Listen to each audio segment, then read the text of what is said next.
Welcome to another episode of One on One with Mitch Lafon. Joining me this week from Girlschool, Jackie Chambers, talking about their new album, Guilty as Sin. We've got, in fact, a triple header of women in rock. We've got Martina Edoff, who rose to fame in Sweden on the TV show Fame Factory. She's got a new album called Unity, and we spent a few minutes talking to her about that. Also talking about how she was involved with the Swedish band The Poodles, and has a member of H.E.A.T helping her out on this album. And then we switch over to New York, New Jersey area and speak to Madame Mayhem, who's got a new album called Now You Know, which features Billy Sheehan of Mr. Big, the Winery Dog fame, Ray Luzier of David Lee Roth, and of course Korn, and a person that I would consider a friend, Ron Bumblefoot Thal, formerly of Guns N' Roses, also on the album. So there you have it. I'll try to keep these talk-ups short these days because we've got three guests, a good 45 minutes of show for you. So let's get started here with Jackie Chambers of Girlschool. Here's Jackie. We are speaking with Jackie Chambers of Girlschool. Good day, Jackie. Hi, how you doing? Good. Always a pleasure. The last time we spoke, you were out at Heavy Montreal. I guess that was 2012, was it? Was it really? Oh my Or goodness. 2013? And anyway, it's been a while. It's certainly time for the band to return to Heavy Montreal. That's for sure. That would be great. I know that was a great festival. I think Yes. that was the year, that was the year Kiss was playing, wasn't it? Yeah, it was, and that festival. So it must have been 2013 then, and then very well organized festival. Oh, excellent! It was really well organised. Backstage were amazing. Yeah, they're and they treat the media and everybody very nicely. But we are here to talk about the new album, the 13th album, Wow. coming out on November 13th. See, everything is 13 in Well, this. it's 13th today as well. Right, and we're October 13th, so there you go. So 2000, Guilty as Sin. Let's talk a little bit about that. First of all, I guess the obvious question is, with a band like Girlschool that's been around for many years, and you've been there for the last, what, 15, I guess? 16, technically 1999 I joined. So Right, and then yeah. you did the first gig in 2000. 2000, yeah. But you've got a reputation. You've got the Hit and Run album. You've got all this stuff. You could just book shows with the name, play the hits, and not worry about new material. I mean, that's a reasonable thing that you could do. So what motivates you to put together a new collection? Well, yeah, we could do that. Just sit back and just go out and gig. But that's not being a musician. If you're a musician, you want to write songs, you want to do new material all the time. And we'd love to do a full set of new material, but of course we've got to carry on doing some of the old stuff like Emergency and Hit and Run and things like that because everybody wants to hear them. But, we'd be more than glad to do a full set of new songs. Just love writing, just love playing, and that's why we keep going. If we ever hated it or we stopped enjoying it, we'd all quit. With the band as it is now in their career, are you more conscious when making a new album of the history, or is it still about pushing boundaries, discovering things you haven't done before? Basically, how do you put together an album in terms of sound? Well, we don't really think about it, to be honest. I think music really comes from your heart. It's a passion. And if it's not from your heart, it's not real. So if you try thinking, oh, I need to sound like this latest band or that latest band, then it's just not gonna come out right. We just go in there and we just make music and it just sounds like Girlschool because that's how we play. It's not like we're trying to look for a particular sound. I mean, no matter what studio we're going, no matter what engineer, producer we use, we always sound like Girlschool because we just play from the heart. We don't try to be anything we're not. How involved are you in the songwriting process? Well, very, because I usually do all the music. I've got a home studio, just like a Mac computer and Logic Audio. I just usually sit there writing lots of music. Then I send the music MP3s to Kim and Enid to put some lyrics on. Sometimes I get involved in some of the lyrics too with them. Yeah, that's kind of how we do it. Most of this album I did like that. I think Enid wrote a couple. She wrote Treasure. And Saturday Night came along together in the studio. Of course, we did Staying Live, which is a cover. But most of them, yeah, I tend to do the music at home and then just pass it on to the girls to write the lyrics. You've also, we're going to talk about touring at the same time. North America, like we mentioned, we saw you here for Heavy Montreal back in 2013. Any plans to get over to North America on the Guilty as Sin, I should say, tour? Well, we've just actually done it. We went out Oh, that's when we right. You're right. In yeah the spring May and with May and June. Yeah, we Crucified Barbara's supporting us. Yeah, that's we did right. a month. We did quite West Coast. Then we went up to Canada. We only did like where did we go? We got Quebec. We did Yep. Toronto. We did Vancouver. Yeah, so we did two or three. We think we did about 4 or 5 in Canada, and Yeah. we came back down and did some of the East America as well. Yeah, you're and very right. In fact, I had interviewed who did I interview at the time? Enid about Mhm. it, and I had just had a heart surgery in March, and that's why I ended up missing that show and stuff like that. So Oh, that's a good excuse. We'll let you off. yeah, but we'll certainly not do that again. But okay, so coming up soon, though, you're going to be going out for a few shows Yeah, with Motorhead.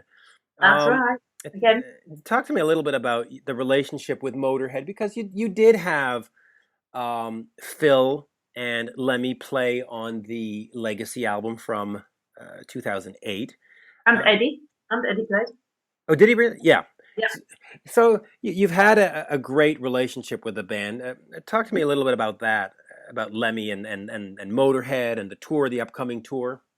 Well, obviously, it all started back in the 80s when Lemmy invited the girls on tour when he saw them at a rehearsal.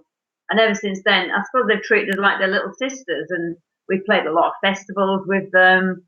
And a lot of people like to see that little package together, you know, Girlschool, Motöhead, and Saxon, I guess, because we're all new wave of British heavy metal. So whenever there's an opportunity, we've done 2 or 3 tours, I think, with them now, since I've been in the band even. Played a lot of festivals with them, of course, including Montreal. That was a Motorhead one on that one as well.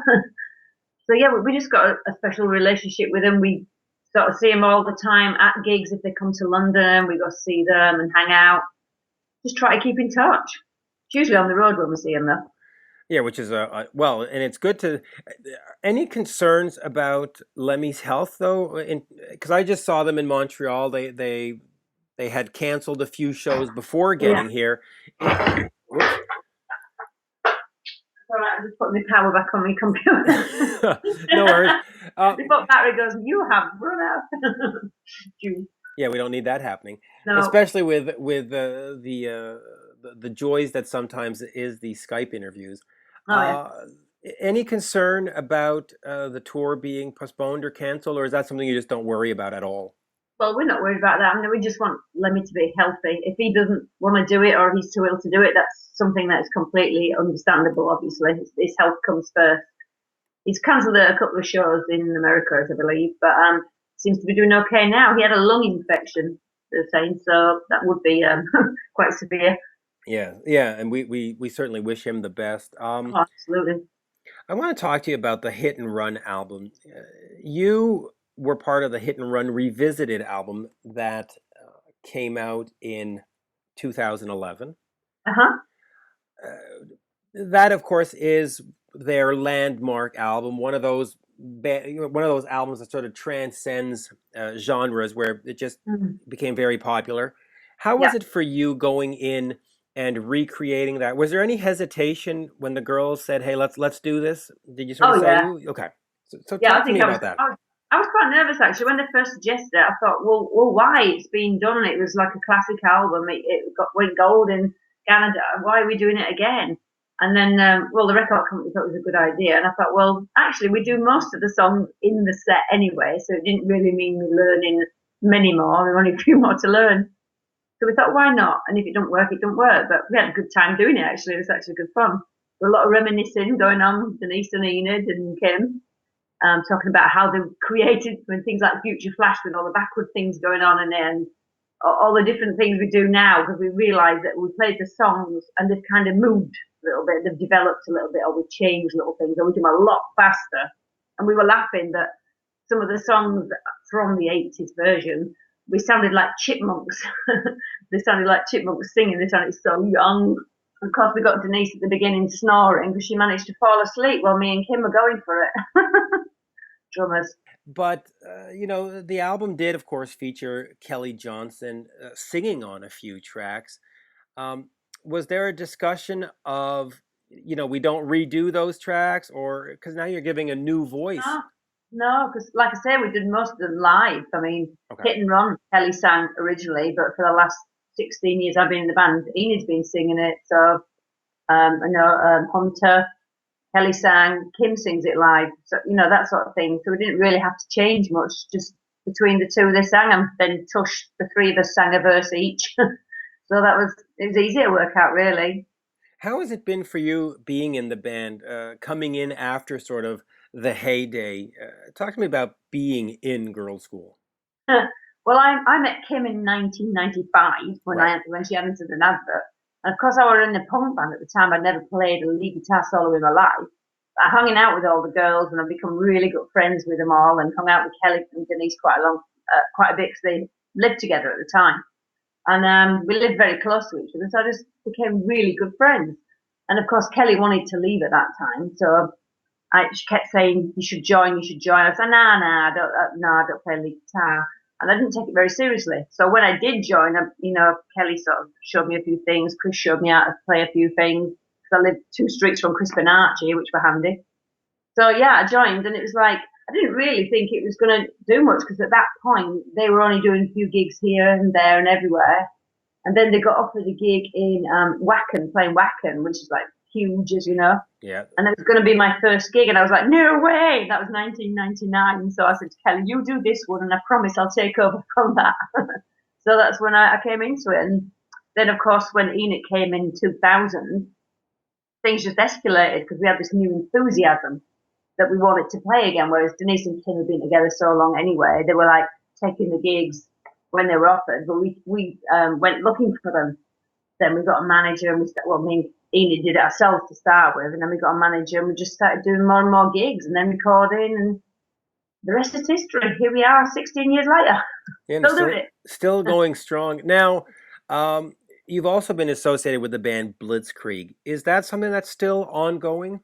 No, no, I just did that for a little bit of fun in between. When Girls School weren't gigging all the time, I just played the odd gig with them, and they went out as a free piece when I went around. I just enjoyed it because it was my old punk roots, and just enjoyed doing it. But never fallen out or anything. But I got to the point where I thought, nah, this is really for me. So again, so drunk they couldn't even play, and couldn't even sing. Right. Well, that's sort of the punk ethos, right? It's Yeah, yeah. But when uh, you start picking a fight with the audience when you're supposed to be singing, that's when I thought, nah, not for me. you've also done you had worked on your own music for a while. Have you thought of putting together your own band and doing sort of the Jackie Chambers thing and some more solo music and solo albums, or are you sort of dedicated to Girls School at this point? Well, funny you should say that. I mean, I've never thought about going solo. That's just not me. I'm more of a band person. But Okay. I've just put together a band here in Leeds, because I live in Yorkshire, which is like, we're quite a few miles away from the others. Right. None of us live in London anymore. We all live miles apart now. But I put together a band just recently, within the last couple of weeks, actually, called Cyteria. And we've just recorded a Christmas single, which we're going to release in a couple of weeks for a bit of fun, called Huh? Santa's Harley. So you can imagine what that's about. Uh, well, I can imagine what that about. So is that just a sort of a fun Christmas Yeah. single? Okay, is it the beginning of a larger project in terms Oh, of? yeah, yeah, yeah. It's a band. It's a full-time band. I Okay, mean, obviously, but when Girls School aren't playing, I'm going to be playing with these guys all the time. It's a proper project, but this is a one-off Christmas single. And then probably after Christmas, we'll record an EP. Or when I come back from the tour, we'll probably do something, because I guess Girls School then will have a couple of months off. So it just keeps me playing. I just don't like not playing. It drives me crazy when I'm not gigging. right. So I'd rather play. That's why I played with Blitzkrieg a bit, and jump up on stage with a few bands here, there, and everywhere. Jumped up with Info Riot when they came to town, because they do Emergency, of course. So Now you said the band was called Satyria. Cyteria, Syteria, Cyteria. Thank you for spelling it. That'll make my life. But okay, so other than just keeping you nimble in your playing and out there gigging, Is there any kind of musical diversion from Girl School? Is it just sort of more punk, more pop, more Yeah, I guess country? it is. I guess it is a little. I mean, it's very much like girls' school because I just play as I play. I don't try and go for a Okay. specific style. I just kind of write music, and a lot of the songs I wrote for the new girls' school album, the actual music, but we didn't use because we only need so many songs, obviously. So I just continued, wrote some lyrics to it, and put it to this band, and they took it and went with it. So no song goes to waste that way. Do they receive a different treatment though with this band? I mean, I guess the question is it just a rock band like Girl School, or is it some kind of other outlet where there's some kind of different creativity going on? Yeah, I mean it's rock, but it's definitely more melodic. It's more, I say, more poppy and a little bit more punky. Because obviously I've got a different drummer, I've got a different singer, different bass Right. player, so it's going to sound very different because everybody puts the pool of influences all go in from members of a band. So when you've got four members in a band, if you've all got different influences, they just all mix together, and that's how you get a band sound, isn't it? It really is. It's the chemistry between the Mm. players. Does that is that something where you're the lead singer and doing all of the vocals, or Uh, do you no, have I it? don't want to be lead singer. I just like playing. I just like writing songs. I Okay. mean, became a guitarist by default, really. So Right. I was writing songs in a punk band, and I couldn't sing them and play them at the same time. So I just got a friend to come and sing them, and Okay. we ended up starting a band. So it just went from there. And I love music, so that's great. I just wanted to be stood in the background, really playing, doing my little backing vocals. I don't really want to be lead singer. I haven't got that much of a voice to be lead singer anyway. It's not interesting enough. Well, I certainly think it is. I've heard the backing stuff. It sounds good. But in terms of writing songs, what do you consider to be a good song in terms when you're sitting down and writing and you put something on paper and you go, ugh, that one's no good, and you look at the other one, and you go, ugh, that one is awesome. What for you makes it a good song, and what for you is a bad song? Or let's just go with what's a good song in terms of your songwriting. I think when I listen back to it, if there's an energy and an excitement to it, I like energy and excitement, passion to music. If it sounds like you've just knocked it out for the sake of it, or going through the motions, join the dot songwriting, as it were, then it's no good. If you don't feel it, nobody else is going to feel it. So that energy, I think, is the main thing for me. Energy and passion. Um, which of course the new album Guilty as Sin has a lot of. Where do we go from here for Girls School? Is it something where you're thinking we do the 2 year cycle, album tour, or is this sort of like the last album? We'll keep touring. Where do you see the band going in the future? I guess we'll carry on going until nobody wants to see us or nobody wants to put a new record out. Because we keep thinking, oh, this is probably the last album now. We thought with Legacy, oh, it's probably going to be the last album, 35th, Right. whatever. And then we got Hit and Run off, and oh, yeah, yeah. And then this one, it's like, oh, okay. People still want more. So why not? We still love doing it. And when we stop loving it, we'll quit. Or when we're not, nobody's buying it anymore and nobody wants it anymore, then we'll quit. Yeah, yeah, well, certainly. Let's hope that doesn't happen. And then going back to since you've been in the band 15 or 16 years, you were obviously outside of the band for a great portion of it. What was it like for you, being a fan or being on the outside? What were your perceptions of what it was Girls' School did? Well, actually saw Girls' School, funnily enough, for the first time that year. I'd never seen them before. My brother had the single, Please Don't Touch, the EP, St. Valentine's Day Basket. So I was aware of Girls' School, Right. but I was more into the punk thing because I'm a few years younger than the girls. So it's like, it's that when you're 13 and they're 20, there's a different musical generation. I was into punk because it just hit in 1977, where they were onto Deep Purple Yep. and all this stuff, which were like old people's music to me at that time. No, I know. We never said that. But that's the way you are at 13. Well, It's of like course it is. that's that generation's music. So I wasn't really aware of them until later on. And then in 1995, my husband at the time, he knew Quinny from Saxon. So we went to see Saxon in London on the guest list, and Girls' School was supporting them, funnily enough. And I only caught the last four songs. Oh, they were good. I never thought anything else of it. And then 2 months later, Kim's ringing me up to see if I want to do a side project. So that was kind of weird. So yeah, it's nice to see women on stage who could actually play, because that's, you know, a perception that most people have of women, or they can't be very good on their instruments, they're just out there because they're pretty or whatever, or It, the girlfriends of the boy of the band or whatever. you know, it's funny you should mention that, because growing up in the 80s, or for myself, going through the music, there was always a perception that Lita Ford's not as good as, or, and you went, well, no, wait a minute, but is that something you still encounter? Because if you ask me, you know, Girlschool is just as good as whoever. Lita Ford is just. Is that still a perception out there that you run into with promoters and bookers and fans that go, ugh, it's just a girls band, or is that sort of over? Well, we're not in that. I suppose we're not in that position because Okay. we've got the respect for the longevity of the Right. band. Right. But I guess I know that there's a lot of girl bands out there we talk to who do get that still. Still Uh, today, huh?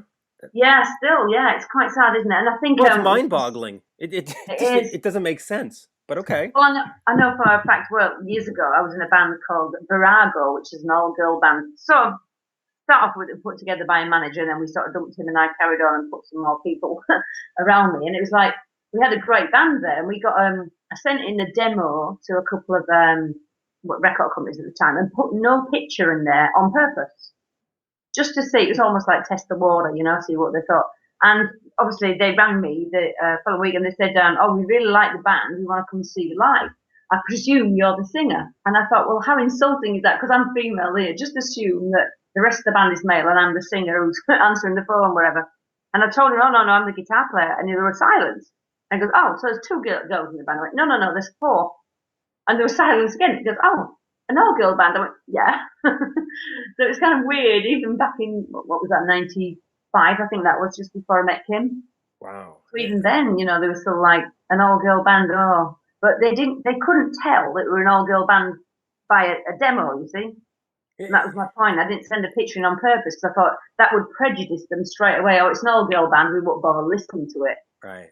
It's going to be crap. Whereas they listened to it, really liked it, wanted to come and see us and sign us. So, you know, it's kind of, it just goes to show, doesn't it? Yeah, well, it goes to show that the listener still, and it might sound silly to say this, but we still listen to music a lot with our eyes, you know, and which is why a Madonna or a Kiss or the importance of a visual show is still tantamount. I mean, you can't just sort of show up there and stare at your shoes. So the visual is still, is that something, by the way, that you think of, the visual when putting on a show, in terms of how exciting it looks and how you look on stage? Well, I think we're kind of a party band anyway. We always like to have fun on stage, Right. like to run around and interact with the audience, because that's just who we are as Right. people. So I hope that's exciting for the audience. We don't want to one of those miserable bands that just stands there and tries to look cool, because that's just not who we are. Yeah. We're four individuals, and that's what you get really when you come see Girlschool. The four people interacting with each other who interact with the audience. And that's the way it should be. You know, you came here for Heavy Montreal a few years ago. I certainly hope you come back for the 2016 edition. I think that would be a coup. Jackie, a great pleasure talking to you again. You too, Mitch. You too. Absolutely. And, you know, there you go. Thank you. Excellent. Thank you. And there you have it, folks. My interview with Jackie Chambers of Girlschool. Their new album is called Guilty as Sin. Definitely worth checking out. And let's move right along here. Martina Edoff of Sweden. The new album is Unity. I have been, in the last couple of years, on a Swedish kick, whether it's the Backyard Babies, Connie Bloom and the Electric Boys, H.E.A.T, or others. Loving what is coming out of that country, and this album is certainly no exception to that rule. Let's get right into it. Here is Martina. We are speaking with Martina Edoff. Her new album is Unity. Martina, pleasure to speak to you. Oh, thank you. And there's so much to talk about, because, you know, as I sit here in Canada, I'm taken by the great Swedish revival of music, whether it's H.E.A.T or Eclipse or the Poodles or, you know, Connie Bloom and the Electric Boys. The list goes on and on and on. And now we can add you to that list. Yeah, that's wonderful. Yeah, there's a lot of good bands in Sweden. I agree. And it's a pleasure for me to be there as well, among them. So let's talk about the new album Unity and how it came together, and then we'll talk a little bit about Fame Factory and how you Oh, got, yeah, and E-Type and how you got to where you are today. Well, yeah. in fact, let's start off with Fame Factory first. For those who don't know, it's a show much like Star Academy that we have in Canada, a little more like maybe American Idol in the States. What was that like being a member, not a member, but part of that in 2003 as a contestant? That was really an experience, I must say. First of all, I had been doing a lot of things before I entered that kind of school, so I wasn't quite a beginner. And it was a school that we were supposed to learn everything about the business, how to perform and how to sing and learn everything in it. It was quite fun, though it was not that much to learn for me, but I guess I thought that it was a good thing to do because in Sweden it's quite hard to get the breakthrough if you're not on TV. So I thought that if I could just be there and show the people that I'm a singer and I had the chance to be on stage at least maybe once or once a week to sing the songs. And it's just a TV show that was good to be in. But on the other hand, if you're not exposed the way you want it to be, or if the TV show wants to expose you in a way that they want to, it might be, I think it's a good experience to have done that. Yeah. Yeah, and it's good. It's good for the career, and Yeah. there is something to be said about paying your dues in the bars and stuff, but at some point there is also taking an opportunity, and that is certainly an opportunity. It is. The band H.E.A.T. Mm-hmm. You have got Jonah T playing with you on this album. Talk to me a little bit about how you got together with Jonah and the band H.E.A.T. Yeah, first of all, I called the producer Tobias Lindell, who has been produced Europe and H.E.A.T and several other good bands. And I called him and I asked him if he had a name to hook me up with, because I was looking for a co-writer. So he's a good friend of Jonah, so he said that, why don't you call him? And we live next to each other, so it was a good thing to just meet and feel if we had the connection to work together. And everything went so smoothly, everything went just fantastic. So it was great to work with them and the other bands and other guys in the band as well. Yeah, they're a great band, a great band. Yeah. Speaking of music, what were you trying to put together in terms? Because the music it's a great rock album. I've got to say, Unity is a great rock album. But you've been associated with so many different types, from E-Type to the Poodles to where they're all doing something different. How did you decide, okay, I'm making a rock album? First of all, I did my first album last year. Right. So I wanted to write new songs, because the first album that came out was old songs for me, not for the audience, but for me. So I decided that I wanted to do some new songs, fresh songs written this year, and I wanted to get the sound that sounded more like 2015, and I wanted to do a little bit more hard rock album, even though it might not be that today, but I was aiming for to get it a little bit more heavier than the previous one. Right. So that's why I thought it was perfect to work with the guys in H.E.A.T to get the sound, the fresh sound and everything. So, and he understood exactly what I was searching for. Yeah, in fact, talk to me a bit about what's going on in Sweden, because when you look at Canada and you look at the States, there's a lot of hip hop, there's a lot of urban, there's a lot of not rock music. And yet this year in Sweden and last year, between the Poodles and the Backyard Babies and Electric Boys and it's just rock, rock, rock. Is that sort of the prevailing music going on, or is it just a very vibrant scene? I wish that you could have some more of that kind of music over there, because we've been listening to I guess that a lot of us who makes this kind of music today is kind of a retro thing, and from the beginning it comes from North America. So we are just doing what we love to do, and there are a lot of good bands here who are doing this kind of melodic rock right now. And that's because we like it.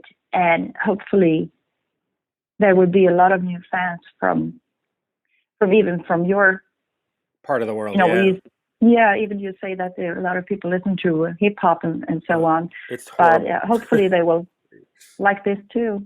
Yeah, I think they should. What are the plans to get seen in North America?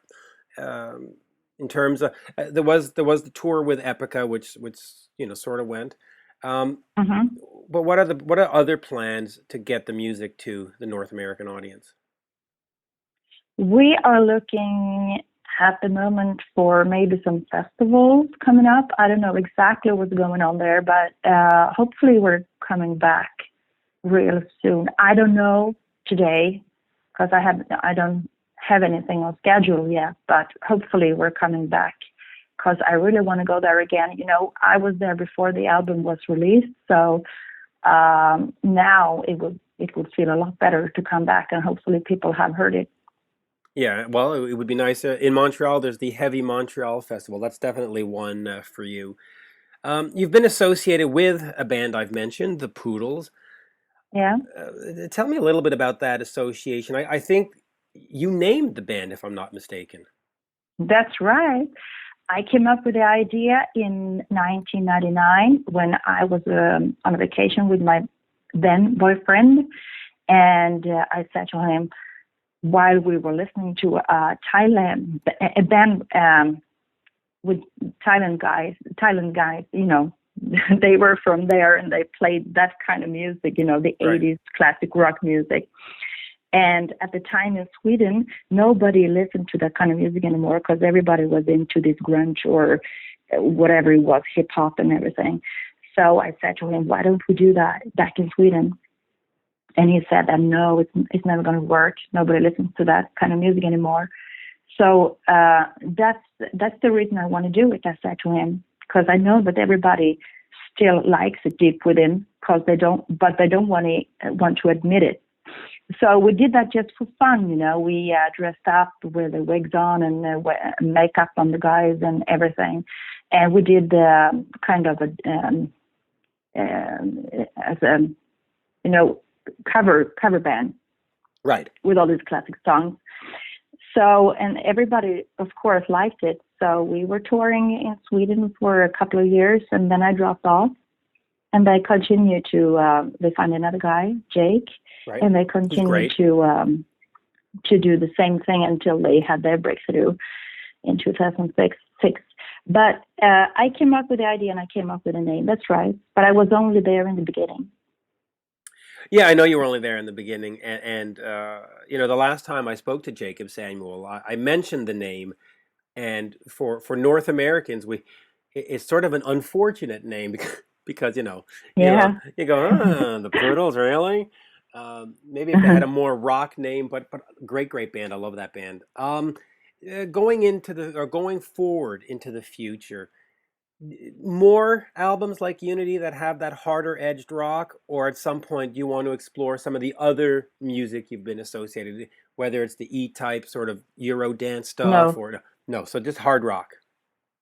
It's always been there in my heart, I've always told myself that if I'm going to put my name on it, if I'm going to go out there and do my thing, it's going to be rock music, of course. The other things that I did before was just to survive to get known, right.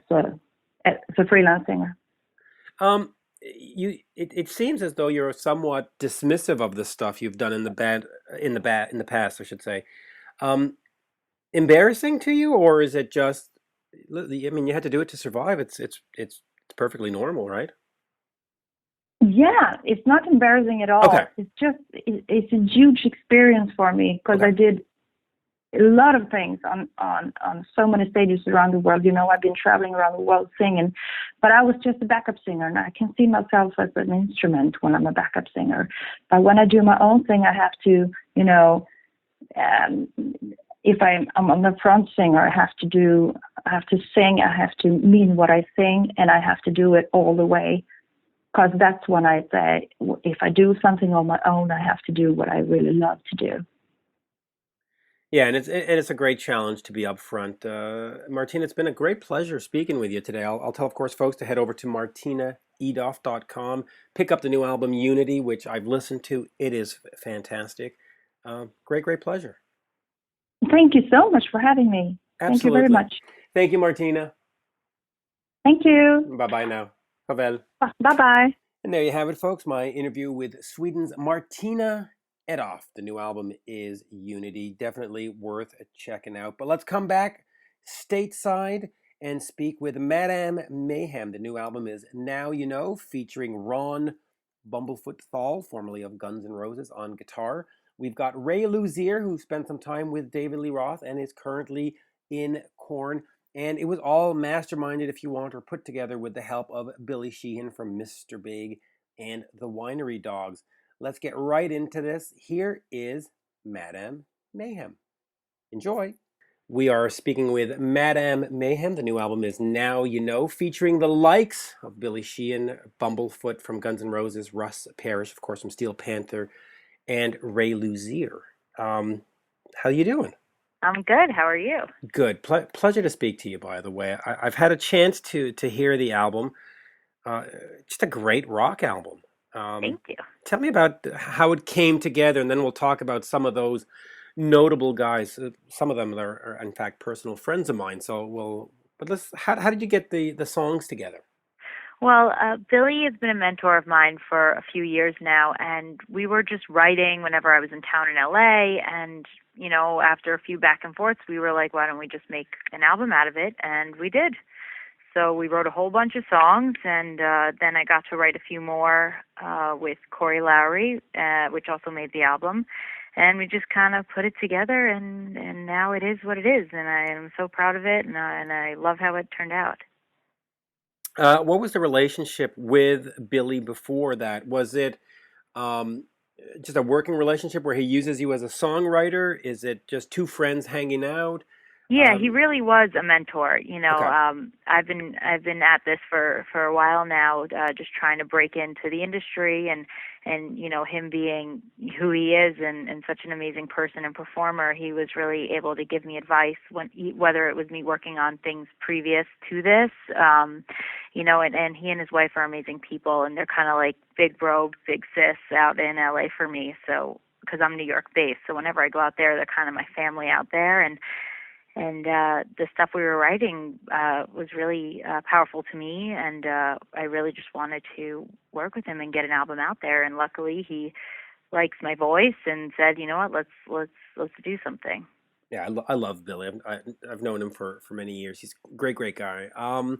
Tell me then about how you go about breaking into the business these days, because there's a lot of talk that there is no business. It just doesn't exist. It's not like the old days where a record company gave you a bunch of money, you made an album, they sent you on tour.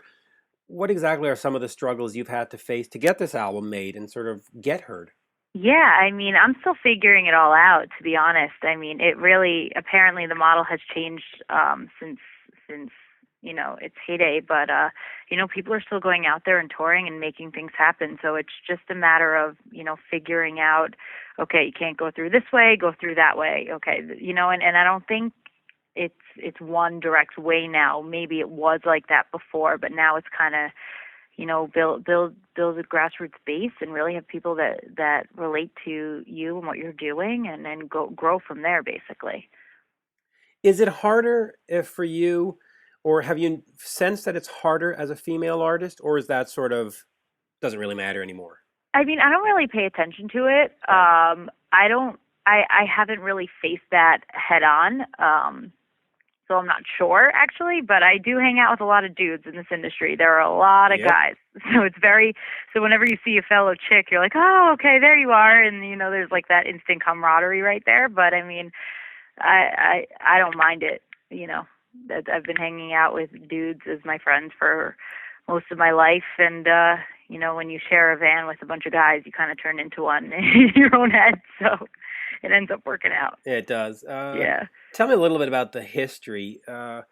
Where did you come from? How did you get to this point where you got to make this album?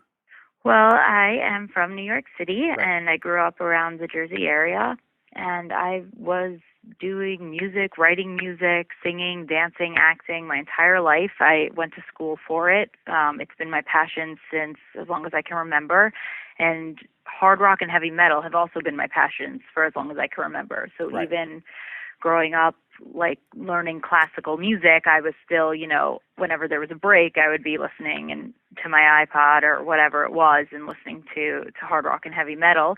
So it only made sense to, you know, go in the path where I'm the most passionate, which is performing, writing, and of course in the genre that I love. So I've been doing it for a few years now, and it just kind of, you know, from networking to taking whatever, you know, classes, master classes, whatever I could do to learn and further myself, you know, how I could. And it just kind of ended up this way. Yeah, and it seems to have worked out.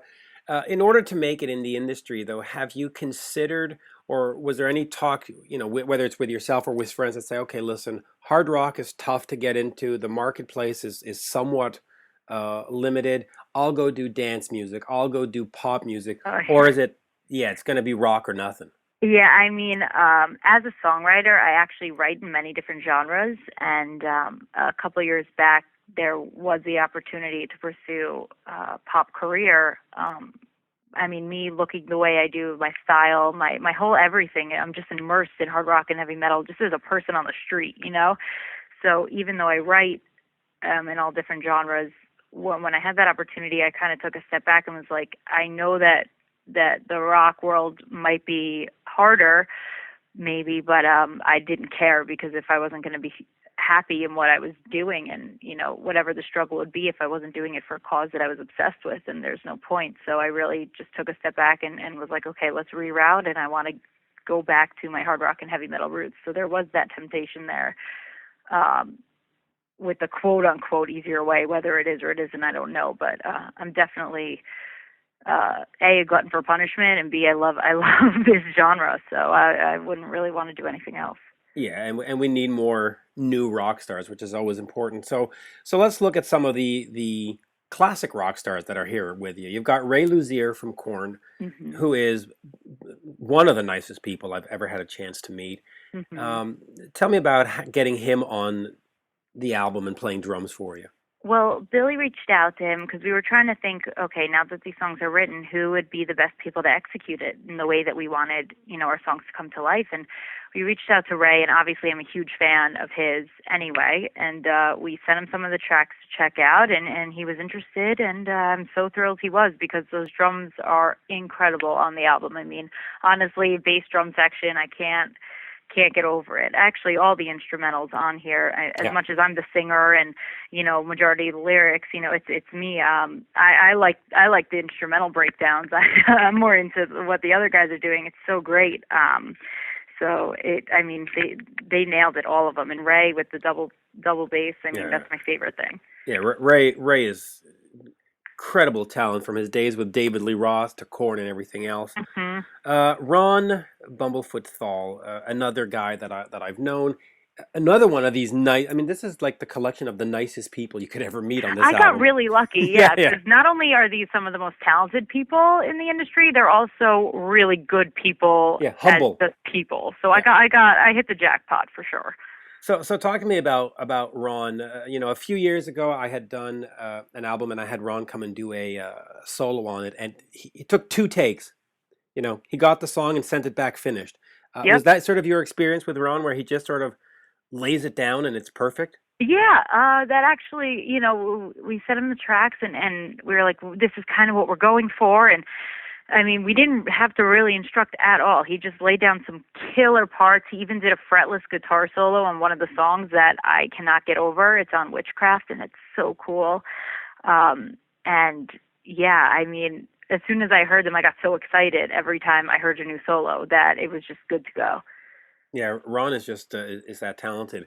Where do we go from here? The album is out now, on the road, I suppose. And tell me a little about those plans. Well, the album is out now, so for whoever's listening in and hasn't checked it out yet, please do. Yep. The single Monster, we have the music video out for that now on my official YouTube page, which is Madam Mayhem Official.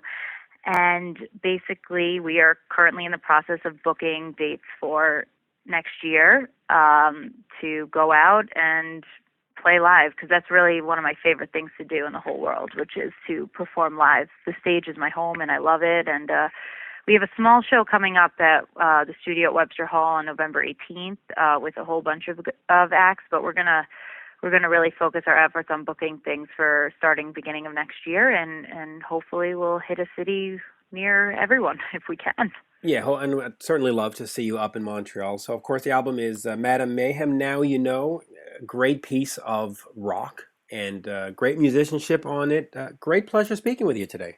Thank you. You too. Thanks for having me. Absolutely. Thank you. And there you have it, folks. That was my interview with Madame Mayhem. The new album is Now You Know. Please head over to Twitter and check me out at Mitch Lafon. Also, the Facebook page is at Mitch Lafon and One-on-One with Mitch. And thank you to Jackie Chambers. The new Girlschool album is Guilty as Sin. And of course, Martina Edoff. The new album is Unity. And as I say, always, thank you and bye for now. Cheers.